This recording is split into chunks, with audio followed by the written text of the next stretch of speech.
అయోధ్య సమస్య కోర్టులో కాకుండా బయటే పరిష్కరించుకోవాలన్న సుప్రీంకోర్టు నిర్ణయాన్ని స్వాగతిస్తున్నామని శారదా పీఠాధిపతి స్వరూపానందేంద్ర సరస్వతి అన్నారు.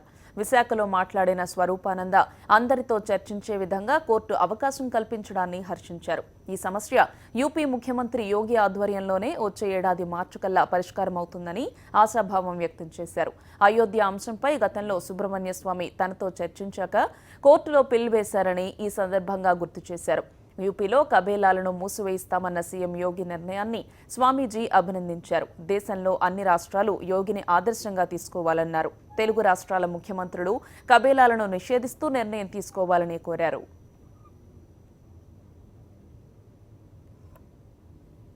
వారిని కూర్చోబెట్టి వారి ద్వారా పరిష్కారానికి శ్రీకారం చుడితే బాగుంటుందని చెప్పింది. ఇది చాలా ఆమోదయోగ్యం. ఎందువల్లంటే